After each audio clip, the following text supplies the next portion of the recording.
Oh my God, it's perfect. You know what's perfect? When you realize at the end of Pikachu Detective. No. Don't spoil it. No. Don't spoil it.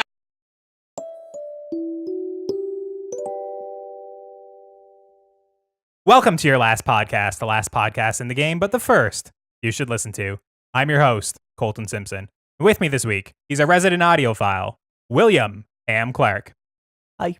And always in my corner, we have the amazing Grace Tatigian. Hello, hello. And last but certainly not least, joining us at the other end of the table, it's Mr. Listen himself, Josh Vey. What are you at? So what is your last podcast? We're a conversational podcast where every week each of us brings a topic of conversation to argue amongst ourselves and talk it out for your amusement. If you like that, be sure to subscribe to the podcast feed to never miss a new episode. And if you're watching on YouTube, leave a like, comment, and subscribe. If you're feeling generous or have a couple of bucks to toss our way, you can always head on over to patreon.com/yourlastpodcast and help support the show.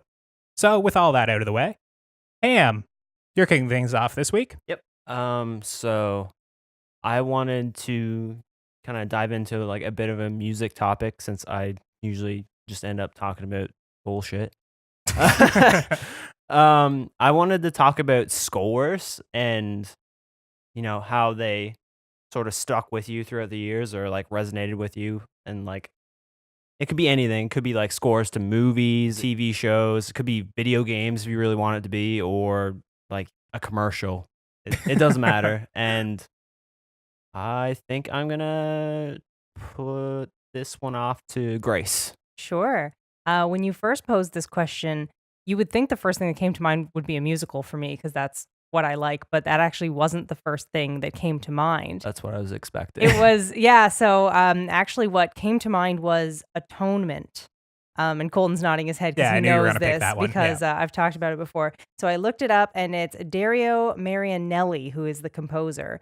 He also did Pride and Prejudice, which is another score that I really like. If you were going to ask me my second favorite movie score, would probably be Pride and Prejudice. I don't particularly care for that movie in terms of movies, but the music in it, the piano is just phenomenal. Other movies he did were V for Vendetta, which I didn't realize until I looked it up. I don't really remember the music from that, to be completely honest. And he also did that. He must really like Keira Knightley because he also did Anna Karenina, which I haven't seen. But it sounds like he's just in the period pieces, if that's the yeah, case, which I is like guess your so. type of movie. Yeah, so, I know. Yeah, but that was definitely the first movie that came to mind in terms of musicals. It's definitely Les Mis is the most memorable. I know that you hate the movie, Colton. Well, not to mention they hit us with a copyright claim last week for me putting 10 seconds of what's his name, Gerard. What's his name in there? Gerard Butler's character. No, Russell Crowe's character. What's his name? Jean Valjean. Yeah, they hit us with a copyright claim last week. Really? I have 10 seconds of it in the video. Yeah. Oh, so. There you go. But no, Les Mis isn't my favorite. No, but it's what a miserable bunch, boy. Yeah. No, it's for that movie and anybody who really listens to the musical. Every character has their own theme, and they just combine in so many beautiful ways. And it's just incredible what they do. As a not musically inclined person at all, I just don't understand how someone's brain can work in a way that can create all of these different themes that go with these different characters. And then in the big ensemble numbers, they just all come together so amazingly, even if none of these seem to have anything in common. They just somehow come together. But in terms of movies, like when you said score, first thing that came to mind was Atonement. They do a really interesting thing with the sound of typewriter keys that's kind of carried throughout the musical, and not like the musical, the movie. And it's really, really interesting. I like that for sure.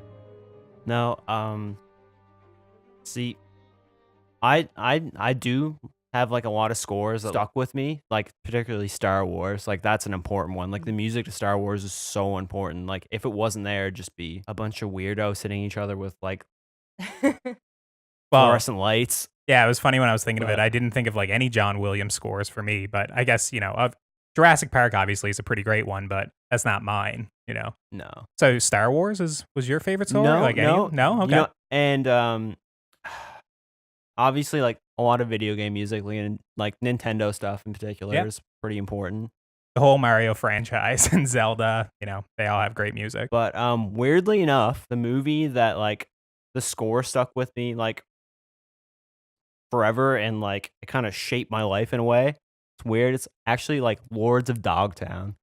That movie has like, it's like set in the 70s and there's like all of this. I think it starts off with like Sabbath and there's like Jimi Hendrix. There's like just a lot of 70s rock music in that. And like, Yeah, I know. Never the heard movie. of it before. It's a skateboarding movie. yeah, and it's not a Okay. particularly great movie, No, but I like, was bored silly watching it.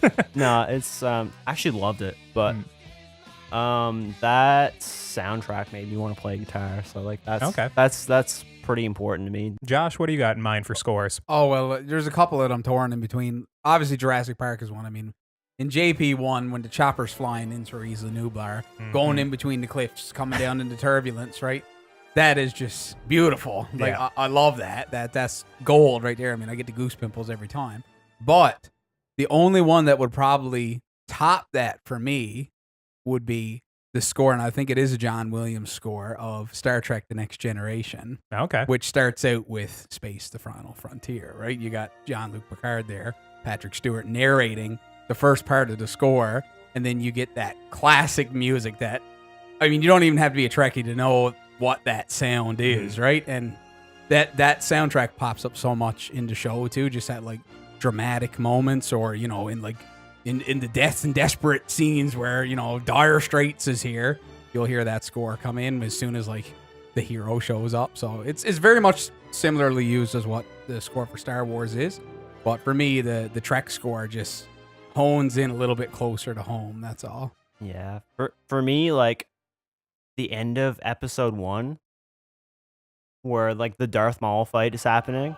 You're talking That- about Duel of the Fates? Duel of the Fates. That's like is- That Iconic. makes that movie. that The- is so good. the 2 hours you got to endure of pure garbage leading It's just up to leading up to that. Yeah. And they're just saving that moment. And to get particular in one like that I thought you might appreciate this one. There's a movie called There Will Be Blood, and there's a scene in that movie where it's a Daniel Day-Lewis movie, and it's about money for oil, right? So they finally strike oil in this movie, and as they do, it's just a set of percussive sound effects. So it's like, I believe it's like just spoons and like various little drum sets, snare drum sets and stuff, and they're all out of rhythm and out of time. And I as probably love that. and you would love it. And as Daniel Day-Lewis is running with his deaf youngster who just had the ears blown off him by this oil well exploding, you can hear all of the percussive sounds slowly coming together until eventually you get this one rhythmic beat. You went from like 100 different beats at once to like this one beating drum, but you can hear all the different instruments. It's really cool. So I thought that was a really cool score. I'm not sure what that song would be called, but I remember listening to that, and you could almost forget about what was happening in the movie just by listening to the score, right? So that was pretty good, but a bit specific. Another one that was like it was kind of sparse, but the newest Blade Runner, I really appreciated that. Like all the big like synthy like rumbles coming up, especially in the beginning. Yeah, I'm trying to remember It's who did pretty that one. desolate, It was though. supposed to be Johan Johansson who did Arrival, but I don't know who went in to replace it. It was probably like a Junkie XL or a Hans Zimmer but yeah, the couple that I just named, like Junkie XL, I love his score for Mad Max Fury Road. It is something that throughout the entire movie, basically you can hear, because the whole, basically like all of the cars, everything chasing them for the entire movie, it's diegetic sound, like they're hitting the drums, there's a guy on the guitar, like it's all there, and you just hear it like echoing across the desert. I mean, pretty much everybody knows that music if you've seen Mad Max Fury Road. The one jam on it, I think it's called like Captain Doof or something. It has a dumb name. Chapter Doof, I think. It has a dumb name on it, but it's excellent. It's named after the guitar guy. You mentioned Star Trek. One of the guys that I really love is Michael Giacchino. He's done like the scores for Jurassic World. He's done the scores for all of the new Star Trek movies, but what he's known most for is all of the soundtrack to Lost. And I know like some of us here aren't a big fan of Lost, but I the loved music it. in Lost is phenomenal. It is, and a yeah. lot of people credit his song, I think it's called Life and Death. It's basically like the sad, melodramatic music that kind of plays when like Charlie's dying in Lost, or like when they're all coming together at the end. Like it's this very sad, melancholy music, but it also has like that little air of hopefulness in there, right? It's really good. A lot of people say that's his best work, and he's done like 100 film scores. But my most favorite one has to be Hans Zimmer's Interstellar. Like I absolutely love the music in that movie. It's a little bit strange. I remember when you went to see it in theaters, a lot of people hated it because it was just so loud. Like the movie was kind of mixed too loud. And Hans Zimmer's known for doing like his horns, right? Like Inception basically popularized that noise of like the blaring in all these movie trailers. But in Inception, it was used really well as like the kick to kind of knock them back to different dream levels. He does a very similar thing in Interstellar. Like whenever I'm writing, I will pretty much put on Interstellar, especially like currently I'm writing science fiction. So it's just so like otherworldly. And it's a soundtrack, once again, like Grace was mentioning with the keys ticking, like there's certain motifs that carry throughout it. It's a movie that's concerned with time that I really like it. It's a strange thing, like when they're going into like the black hole and things are getting distorted, or you're in like this weird world where you know this basically dimension between dimensions, but it just sounds so like warm. I don't know how to describe it. I love the score to Interstellar. Grace, you'd love this one. So when I did a little bit of homework, I just Googled in like popular scores that are recognizable, right? You know what? The number one result that came up. Now, granted, it was a weird worded search. It was because there's literally like me sitting in the car. I was like, I'm going to have a quick look here now.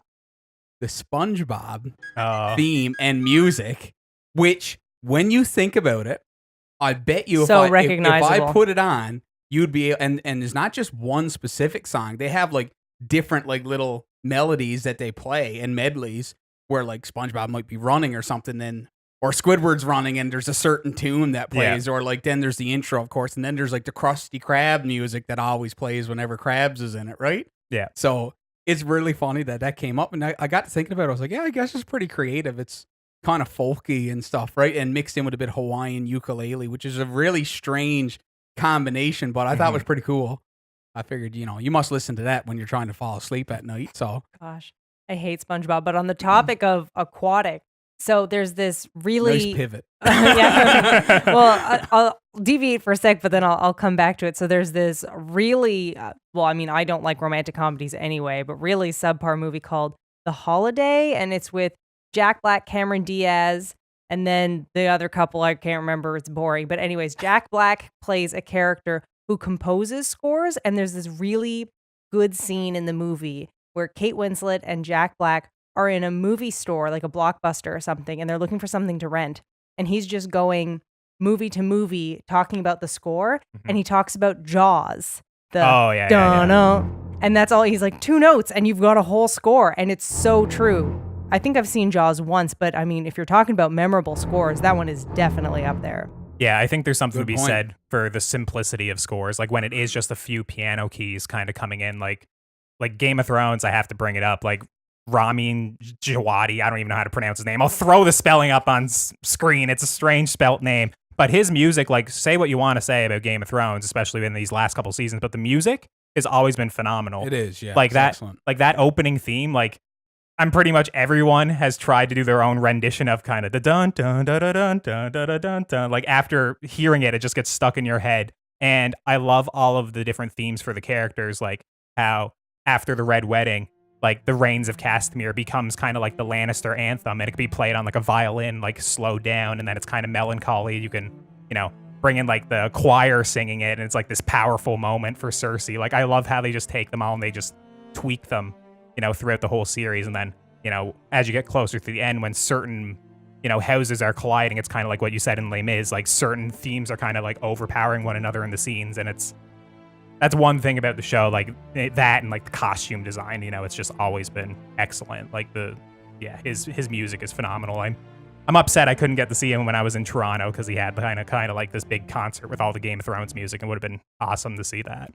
The only thing costume-wise that I wasn't overly pleased with in Game of Thrones was I was upset that my boy, the Night King, looked a bit like Darth Maul. Like that's perfect. What are you talking about? Because I thought the White Walkers in general, like when they introduced them at the end of season 2, when first time you get to see one, just looks so much cooler than the actual Night King. But yeah, there was like a White Walker. Well, I mean, if we're gonna get into it, we can get into it. I'm the next person, and basically what my topic's gonna be is endings. So it's all because, obviously this past weekend, Game of Thrones wrapped up. It has been something that has been in my life since early 2011. I think I was there ever since episode 3. After I watched the first season, they behead Ned Stark. I was hooked. I went out to visit like Grace in Montreal. I had to go pick up the books. I mean, these are big books. I didn't read shit like this until I started reading Game of Thrones, these 1,000-page, huge novels. And to say like how everything wrapped up these last couple seasons, it's been very disappointing and, for a book reader. So basically I wanted to kind of pose the question. I just want to talk about endings in general. I'm sure we'll get into Game of Thrones, but is it the ending that kind of matters the most in a story? Is it the beginning? Is it how we got there? Or like, how do you guys feel about endings? Because a lot of the times I'll go see a movie and I'll leave and be like, yeah, it was pretty good, but the ending sucked. So I'm wondering, is that like the most important at the end of the day, or is it kind of like the adventure that got you there? Big question, right? Is it the destination or the journey? Yeah. The age-old question, right? I don't know, but I tell you what, when you walk out of a theater with a shit ending for a movie, it leaves a sour taste in your mouth for the whole entire thing you just sat through, right? Mm-hmm. With regards to Game of Thrones, because I do want to touch on this because spoilers if anybody actually hasn't seen the finale of Game of Thrones. Shut her off. This whole topic is about endings. We're probably going to be spoiling a lot of shit. So Game of Thrones, if you haven't seen it, skip ahead 10, 15 minutes or 5 minutes. Who knows? The Night King sits on the throne. He's back. No, it's I do want to talk about it because obviously we watched it last night and mixed emotions. I mean, I was pretty disheartened. I think the boys were a little bit more optimistic than I was. But I really had to do some soul searching today to kind of really get a good grasp on how I feel about it. And, with the broken pieces of that puzzle, I think they managed to scab together a half sensible picture for the last episode. But what a devastation of a season overall. Like, I mean, I watched this show in the span of like a week. I have not done that since the good old days of like grade 12 where you binge watch a show on VHS or DVD or something, right? But no, like I watched all this show in like the span of 1 week back there over Christmas on Christmas break. Well, you were such a big fan after it. We were even thinking about having a podcast where we just discussed Game of Thrones, right? Like we wanted to do that. I was so excited about this series that to finally get caught up and to be disappointed in every week. I think out of this entire season, there was only 2 episodes where I concretely walked away and I was like, that wasn't bad. That wasn't bad. That's not good enough. That's a piss poor ratio. But to answer your question about endings in general, like an ending that I can think of that's a beautiful ending would be, once again, got to bring the captain back into the fold here. The end of TNG, okay, All Good Things, the episode All Good Things. Throughout that entire show, there's a trope of the senior staff of the Enterprise get together and have a game of poker every Friday night or whatever, right? But the captain always pops in, to do a little crew briefing, but he can't join because he's a solo man. He's the captain. I can't be down here with you because I have to be the leader and you have to be like, I can't be part of this family, right? And at the very end, the last scene of TNG is, he sits down and says, okay, the game is 5-card stud, blah, blah, blah. And he passes out the cards to the boys and he sort of takes a moment and he goes, I should have done this years ago. And then the shit sails off into a nebula or something, right? It's just a beautiful, beautiful That's really moment. Cute. I've never watched it, but that sounds really cute. It's like misty-eyed even thinking about it, eh, bye? Do you have any endings that you really like, Grace? Well, I thought of one that certainly in retrospect, very disappointed in. At the time, I think I was riding on a high, but end of Harry Potter, the epilogue is just so cheesy and just disappointing. And particularly, after she finished writing them, she said, that's it, there's no more Harry Potter. And she's just gone on to do so much later. Well, was it enough to ruin it for you? No, not enough to ruin it for me. But on the topic of ruining it, it made me think of the other day, Colton and I were in the car, and I don't watch Game of Thrones because they kill dogs in that show. And it's just, it's too much for me. I really tried. It's just altogether too violent and they hurt dogs. But Colton, you mentioned how before you would always say, like, you would always recommend the show. And you said after this season, you would no longer recommend it to people. Yeah. Like these last couple episodes, I mean, with the finale, it does leave me on a better point of, I do think it kind of, for me as a book reader, I can see George R.R. Martin's vision in there. A lot of this season has just been absolute garbage. And pretty much every time, when Josh and Pam would be there watching with me, I'd be like, that wasn't very good. And like, there's no way George is going to do that. It's too stupid. There was a lot of season 7 was the same way. Unless he's getting a bit of dementia in his old age. Yeah, I mean, he is getting old. So unless he's going crazy, just like Daenerys, I mean, I don't think this will happen. Now, with the actual finale, I was fine with it. I do think Jon Snow ended up where he should have. His arc has always been one of identity. He's the character that he's been the bastard. His last words to his father was, next time I see you, we're going to talk about my mother. It's been something that he's always been struggling towards. So when he becomes Jon Snow, when his own men kill him, when he turns into Jon Stark, when he becomes Jon Targaryen, if you want to go with that. And despite every step of the road, he's never really embodied those characteristics. He never really was a Stark. He never really was a Targaryen. He didn't want to rule with fire and blood. So where should he end up? He should end up back up north of the wall. With the free folk. With the free folk. They don't have any nobility. They don't have any familial lines. That's where he should wind up. And he winds up there with his direwolf, with Ghost, with the wildling children following into the forest, kind of like a new Children of the Forest, this new mystical thing happening. I love that as a final shot of the show. Is it enough to save and get me to recommend the show? Probably not. I certainly wouldn't recommend it as this is one of the greatest shows of all time. I mean, it comes back to, are we just equating the last episode as the ending of the series? Because really, the whole season was about ending the series, and overall, it was a poorly done job. In that the second last episode where Drogon is flying around like a banshee, vaporizing people with his hyper beam, blowing bricks apart with fire, which, they don't teach firefighters how to combat that, right? It's yeah. It was just over the top. It was like Tom Cruise in War of the Worlds, where the tripods are going around eviscerating people, right? Yeah, and even people were upset that Daenerys went to that point, but I could buy that she would become the Mad Queen over 1,000 pages of a book, and you're checking in with her every 50 or 60 pages, and you're seeing her mental state deteriorate. In the show, it happens in an episode or an episode and a half, maybe. Can you buy Jaime getting squat by rocks? Yes. Do you buy that? Oh my God. I just don't understand that character. George R. R. Martin had this character. He's this incestuous scumbag, this, Loved him. Yeah, he's supposed to be this knight, so we go in, we think he's going to be this great guy. He's terrible.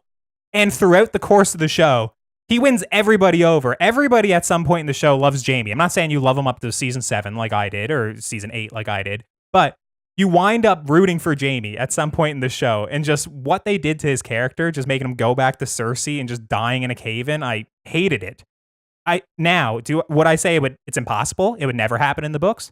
No, I wouldn't go that far, because George R. R. Martin still has 2 whole books. If he wants to play up the Brienne and Jaime romance, we'll have a full book of that. And then when he's finally feeling I'm not out there fighting, I've kind of settled, maybe I should go back. He'd probably talk about lineage. He'd probably talk about the ending of the Lannister line. I could see the gears turning to make Jaime go back, but that should have never happened in the show. I mean, there's just too much ruination of characters in general. I mean, look at Tyrion. Yeah. Perfect example. I mean, Jesus Christ, Tyrion's wrong worse than the weatherman. Well, he can't get nothing right. It's so sad. In the final episode, they have a whole section with Tyrion where he's just apologizing.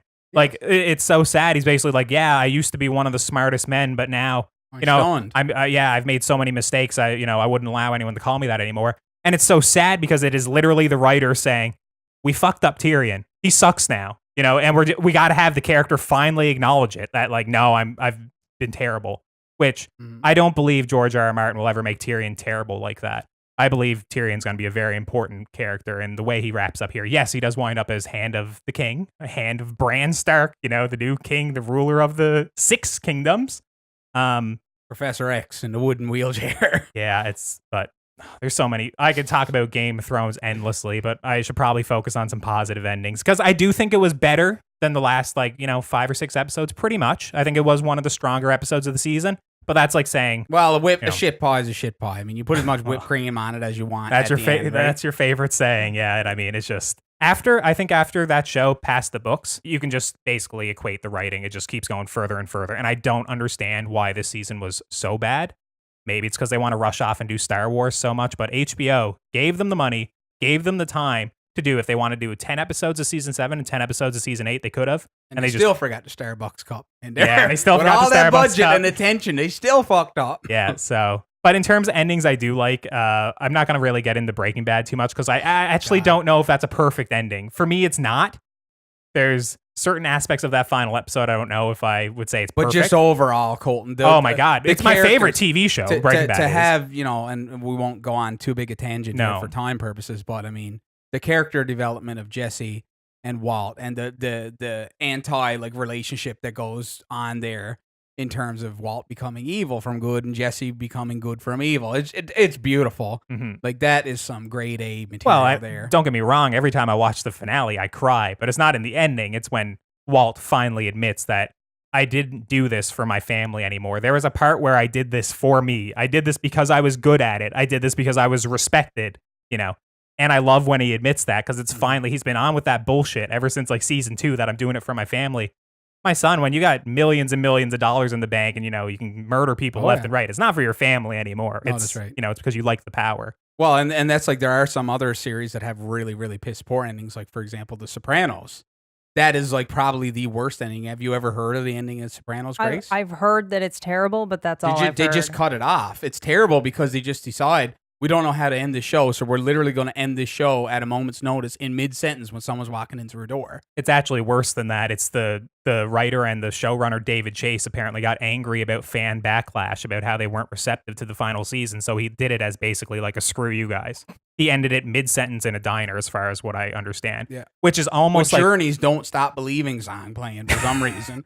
Like, what the fuck is the purpose of this? Stop believing. Hold on to that feeling. But good endings. What do you think of Toy Story 3's ending? Because I know you perfect. like that Yeah, one. That's I think, a beautiful that's, one, isn't it? Yeah, Grace isn't a fan of Toy Story 3, I don't think, but I think that ending very much. A lot of people hate the ending of Lost. I know that's a very contentious one. Lost begins with an eye opening. It is Jack's eye opening on the beach. Mhm. What does it end with? Jack's eyes closing. That's a perfect ending. You know, it's just like you went full circle. I love those full circle endings. Some of them that aren't really necessarily full circle that I love Inception. The ending to Inception where That's a really, really good one. I agree. yeah, where Cobb finally may or may not get back to his family in the US. He puts his top on the, you know, his totem on the table, he spins it. The entire movie's been obsessed with whether or not he's dreaming, whether or not this is reality. And at the end of it, he spins it and he looks outside and he sees his children in the backyard. And it doesn't matter anymore if it's reality, if this is a dream. He leaves it and he walks on and goes to be with his family. And it's just left on the table spinning for us to decide whether or not this is fact or fiction, right? But my favorite ending of all time, I think, is going to probably make you guys groan because it's just like so cheesy. I love the ending to La La Land. I really love I it. was Oh my wondering, God. I was love it. wondering when that was going to That's come one of my up. favorite endings. Yeah, Ham loves it too. I So actually. It's the only part of that adore movie I've it. ever seen is the ending. it is, Not a fan. despite You're going to have to go to chiropractor. You're shaking your head that much. despite Grace over there shaking her head, it is like a perfect ending for that movie. That movie is this, you think it's like this movie about romance between like Sebastian and Mia, but really it's about like the love of their careers. It's about the love of chasing your dreams. Like they wind up breaking apart and, you know, Mia's going to this jazz club that's named after, you know, Sebastian, Sebs. She goes down, she sits down, she's there to see him perform. And you can just see the pain on Ryan Gosling's face when he sees her, that it's just this wound that has been left open a little bit. But he gets up on the piano, he performs, and while he's performing, it flashes back to when they first met, like early in the movie, and kind of does this fake out of like, was everything up to this point imagined? Was it just all fake? And it starts this crazy like 6 or 7 minute epilogue sequence, which apparently has a bunch of references to other musicals. And, you know, it just, I was so checked out by that point. oh my I- God, it's perfect. It's You know what's perfect? When you realize at the end of Pikachu Detective. No. Don't spoil it. Don't spoil it. No. What's perfect is Haven't when, seen it. despite Much better than La La Land. despite knowing they're not going to get together, when we get to see their life, basically what would have happened if they stayed together. You get to see them have a family. You get to see them still achieve their dreams together is still amazing. And then it finally snaps back to reality and they're there and just watching it all. You get to see Pikachu. Same This thing. is not the same thing. But just the idea of like this romance where you get the best of both worlds. You get the what actually It's a happened. good episode of Star Trek, by the way. Yeah, Best I of know. both I knew you were worlds. going to say that. But yeah, you get to see both what would happen. You know, I'm somebody who prefer the more realistic ending of them not winding up together and achieving their dreams and being mutually happy for each other. But if you are like a hopeless romantic, you get to see all that too for 7 or 8 minutes, and it's beautifully shot and it's great. The music's great in that part. So Ham, you've been very quiet on this whole topic. What do you think? I was listening to everyone. He's waiting for this So, to yeah. end. Nice. I heard everyone go back and forth with like movies and stuff, but like one of the ones I was gonna bring up was actually a video game, and Interesting. so everyone hates the end of Mass Effect okay, yeah. because it always ends the same, no matter how you get there, and that like really bugs people. But like I actually don't mind it. To me, like it was more important like how you got there, the choices you made to get there, like how all the characters end up, how you see it like affect everything, I think that's more important. Plus, you basically get to be like, So what you're you saying, know, you're saying you're more of somebody for the journey then, because the Yes. reason why people are upset with Mass Effect is because this game that it's known for, your choices impact everything. So in the end of Mass Effect 1, the choices you make throughout the game gives you a different ending than everybody else. Same with Mass Effect 2. Mass Effect 2 has basically a big suicide mission at the end of the game, and I can understand, like, you can all die. Like, it's very different. And then Mass Effect 3, no matter what you do, all of your choices lead to the same place, whether you're good, whether you're bad, pretty much, with some slight changes in like a slideshow, I understand. yeah, It's basically the same ending. So everyone hates it. I don't like those games. So, yeah. but so you're more about the journey, is what you're saying there. Yeah, I'm definitely more about the So journey. in terms of Game of Thrones, would you still recommend it as a great show despite this season, or how would you? This season has been like kind of garbage, but I do enjoy the rest of the show enough to recommend it for sure. Okay. Even though it flies off the rails, and there's a few shows that do that. The guy's he's a serial killer, Dexter. Dexter. Yeah. Dexter. That show was pretty good for the first bit of it, and then it completely falls off and becomes a shit show. He drives into a hurricane to escape the police and winds up in, like, I don't know, he That winds up in like Canada as a lumberjack. Yeah, it's Yeah. he does it in Miami. I don't know how the hell he wound up there. He's, navigated the globe. That, and I hate fake out endings. Like, you know how, going back to Patrick Stewart, how many times has Patrick Stewart died as Professor X? I With the don't know. exception I've of lost Logan, I track. think that's the only time he actually dies for good, isn't it? Yeah, Yeah. he evaporates in the he Thanos evaporates. I know in, like, someone the third else who one. evaporated too at the end of a certain movie that we can't get into because it'll be another hour. Last Jedi. Oh my God. Yeah, we're not opening that can of worms. But no, you're right, Ham. He's died. He's passed away a few times. Yeah, Yeah. I think going back a little bit to what you were talking about before, it's when shows or movies or franchises, whatever, they live past their expiration date. Mm, And so at that point, it doesn't matter what the ending is because it has already just sucked. And that's what was sad about Game of Thrones as we were sitting there this weekend. Just, I didn't feel any excitement for it anymore. and they did it in one season. Yeah, they they just killed everything within one season. I was not excited anymore. I couldn't care about how things wrapped up. I did have some aspects spoiled for me, which I think actually increased my enjoyment of the episode. But yeah, that was just terrible. One of the ones that you're mentioning that definitely outstays its welcome, How I Met Your Mother. That I was surprised it took you this long to bring it yeah, up. that is a terrible ending. I don't even really remember it that well. It goes on It's for a like terrible 9 or 10. show. No. It's pretty good for a I few was never seasons. really into it either, to be honest with you. Few good seasons, and it's terrible. So bad that they have like an alternate ending of it. Oh, where do they? I didn't yeah, know where that. they expand it and try and make it better. I can't remember if it's better or worse now, but it's just, imagine like the ending of your show being so bad that you reshoot like a completely separate ending to try and appease fans. Like, they're never going to do that for Game of Thrones, no matter how many signatures they get on that petition. So I'm a strong believer in always leave them wanting more. And that something that really makes me think of that is the ending of The West Wing, which, I mean, I love that show. That is my favorite show of all time. it was on the list of best endings when I searched them up. Yeah. And it's, it ends kind of like what you were talking about. It like the ending of the last episode is very similar to the ending of the first episode. So it does that full circle, and you just want to see, and kind of this phrase that appears in the show over and over again. And if you listen to the West Wing Weekly podcast, like I do, the phrase "what's next," it just is always coming up, and it's not forced; it's very organic. But you're just kind of waiting for what's next. Mhm. Sounds like us when we runs into audio issues and video issues. What's next? But yeah, and it's just so you want more, but you kind of know if they had done more, then it wouldn't be as good. You've got to leave them wanting more. Well, I'm left wanting more, but I want George to finish the damn books. I certainly don't want there you go. HBO to come over and take another crack at it. He's got a few more seasons of football before that, my son. Oh, sadly, you're not wrong. But anyways, I guess I'll end my endings topic. And Grace, All right. Yeah, what do so my topic, I had thought of another topic for this week, but I didn't want it to be too Game of Thrones heavy. So my topic this week is, if you could go back to any moment in history, what would it be?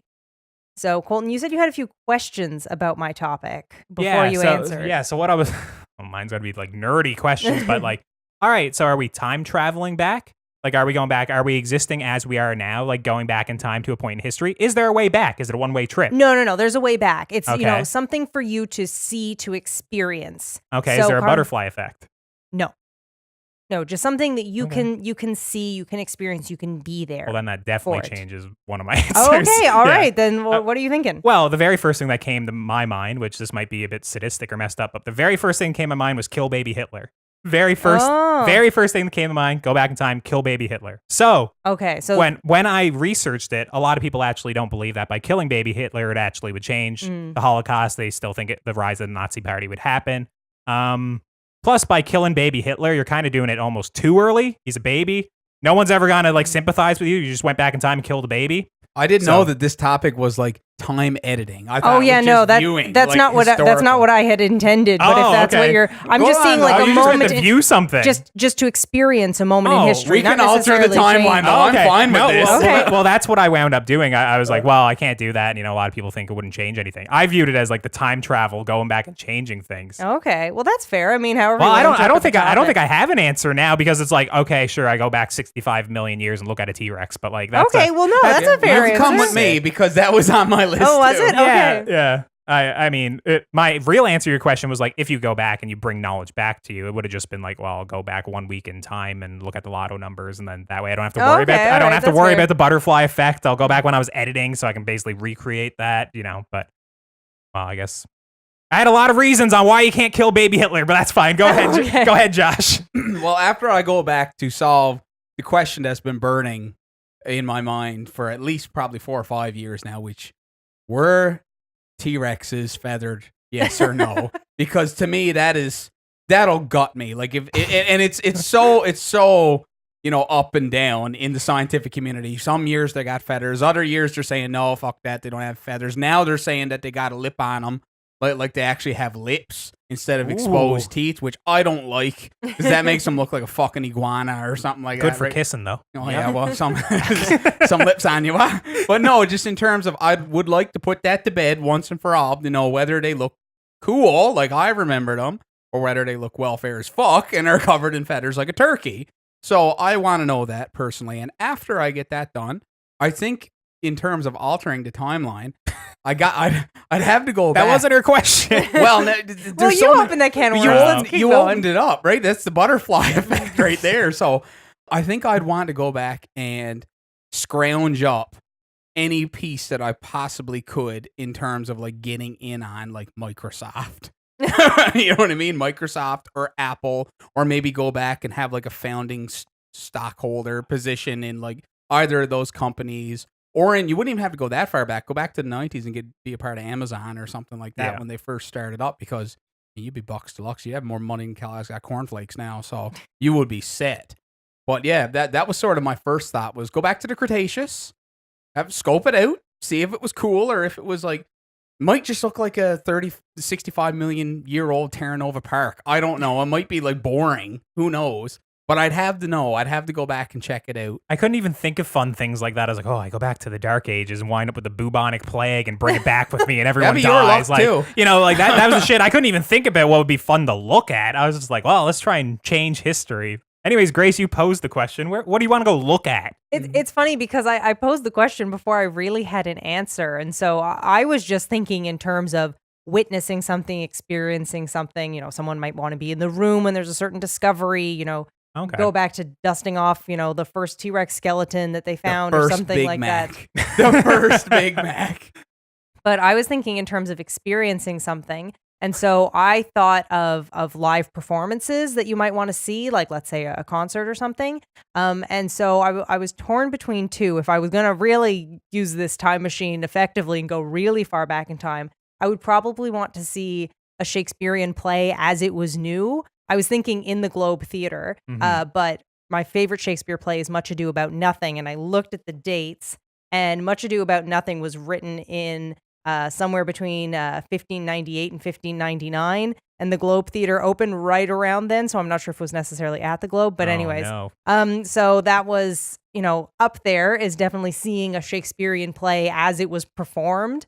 But probably if I was not ready to go back that far in time and smelling all the sewage in the streets and Yeah. stuff like that. I would probably go back to see Hamilton at the Public when it was yeah. before it was on Broadway. Is definitely up there with all the original cast and everything. That's pretty. That's saying something. Shakespeare, Hamilton. Yeah. Like. Well, I'm oh my thinking I God. wonder if I saw performances. Romeo and Juliet originally performed, if it would still suck. Well, yeah, I'm not a Romeo and if Juliet I'd still fan. hate it. You Yeah. know what I mean? Yeah. But Much Ado About Nothing is definitely my favorite Shakespeare play. But I was thinking some kind of performance that I would really want to see. Ham, what about you? For me, there's a few things for music Mhm. for sure. I don't want to go back in like the dark ages or anything like that because mostly I'd probably just get killed or raped or That's both. what I'm saying. That's the issue. Like it'd be cool, but like I'd definitely die. Oh, inside a week you'd be gone. I- Yes, I'd- 100%. I'd be Wandering toast. somewhere he's not supposed to be. Sauntered into some king's garden and eat a bit of lettuce by accident, Or- and it's good night, Irene, for him. Or I just go like full like you would never see me again. You'd Probably, never probably. wander back into fully, this time. fully adapt. Go No, ahead. but I there's a few shows I'd really like to see. Black Sabbath's Paris performance during when they had like just released Paranoid. That would be a great thing to see. Like I think they had their first drummer then, and that performance is amazing just on tape. So I think it'd be great to be there. And like Ozzy would just be starting to be too much on drugs, so it'd be perfect.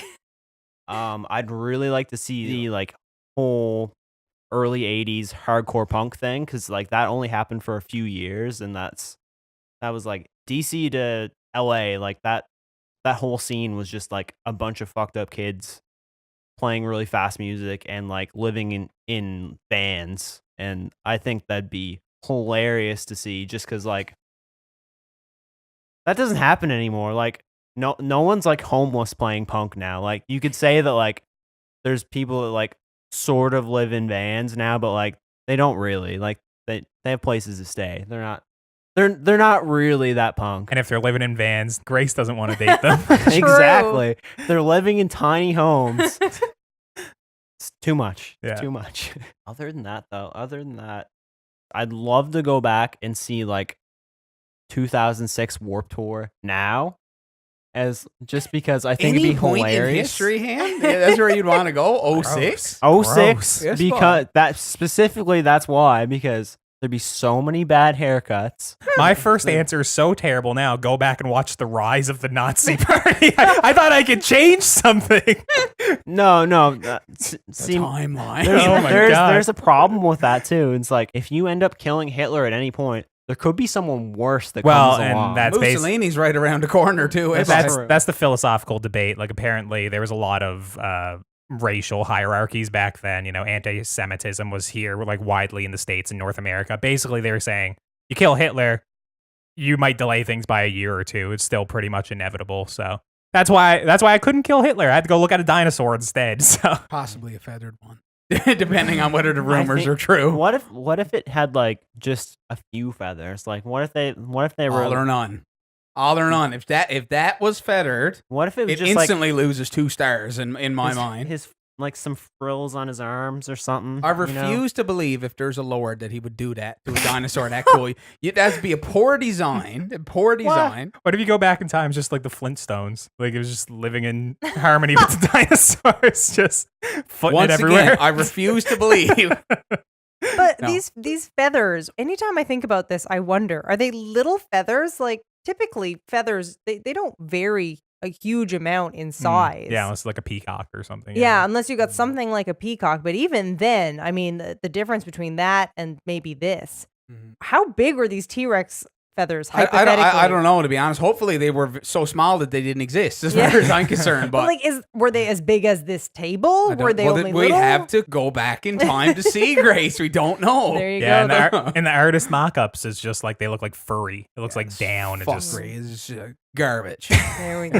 That's All right. that's gross. I wouldn't want to see that. So on the topic of seeing a dinosaur, Josh, I'm going to throw it off to you. Okay, and yeah. See if that affects your answer to your topic. Sure. So, my topic this week is if you had to lose one of your senses, which one would it be? If you had to kiss one goodbye forever, which would it be? And the reason I chose this topic is because locally there's a bit of a buzz on the go right now over trying to get the school for the deaf reopened here in town in St. John's locally, there's been a couple of really prominent people here that have been quite successful that were hearing impaired, and they specifically went to the school of the deaf. And ever since the school of the deaf has been closed, parents are saying that, there's no accessibility needs for their children with regards to hearing impaired education, teaching American Sign Language. There's just no resources here in this province to really adequately combat that, right? So it sort of got me thinking, like, obviously, if you can't hear and you don't have the resources to learn, I mean, the internet is a great tool, but still, learning a language, like, fuck, I can download Rosetta Stone. I'm not going to learn how to speak Mandarin on my own without, like, adequate practice and training, right? So it got me thinking, if I lost a sense, how debilitating would that be for me?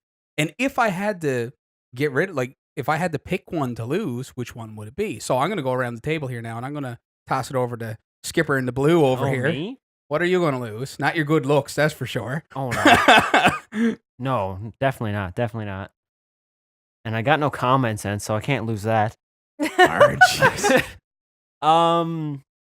Mine's actually taste. Taste. Taste. Ham. Just want to lose your life is lose No. taste. You use so much hot sauce. I feel like it's That's gone why. anyway. That's why. Because hot food, one of the big components in it is pain, Right. and Pain the next day, too. and it's like a lot of foods that I like are primarily like because of their like smell. Like spicy food for the most part is like half of the thing is smell, and like that would be Factory, yeah, sure. yeah, that'd be the other one that I think of losing. But like I like smelling coffee. I like smelling my matcha when I get it at a David's tea. Mhm. Sticking my nose in that. I like the smell of a good curry. And that's like half of the experience when you're eating something. Mhm. And like, sure, I wouldn't smell the shit coming in from the ghouls here now that it's Mhm. summer, but like, I think I'd lose taste just because like I'd still semi enjoy the foods that I like because like I can smell them, taste them. And I understand why you wouldn't want to give up smell, because smell was my first reaction to what I would give up. But after doing a little bit of research into it, you don't realize how important your olfactory sense is in terms of your other sense, especially taste. Like they're interconnected. So really, you're getting rid of two. You're like shooting down two birds. If you get rid of your smell, you're also sacrificing your taste as well. Well, I guess right? I'm getting rid of two because I'm Yeah. When I thought about it, I was like smell like instantly. Yeah. Mhm. It's something for me. I hate when like I'm just Come in straight. handy too, eh? Yeah, I just hate it. Yeah, it's just like I'm weird. Like when they're like, I don't like it if like I smell bad, or if like I could smell myself, or like your breath, or like even if I'm like my hands are smelly. Like who the hell is smelling people's hands? It's weird. So if I couldn't smell anything, it might save me a little bit of a headache every now and then. So I think it'd be an improvement for you. yeah, I so there you think go. I'm gonna it'd get rid be of a smell. De-stressor. Yeah, there you go. I'm gonna get rid of smell. It was an easy one for me. Yeah, I definitely said smell as well. And I was thinking about how it's losing two senses. Oh, don't get me wrong. It's not deflecting my choice either. You're still going I'm just with saying smell? you have to realize that you are like effectively getting rid of two at the same Mm-hmm. time, right? Which to me is still better than losing your voice or losing your hearing or losing your eyes, right? Mhm.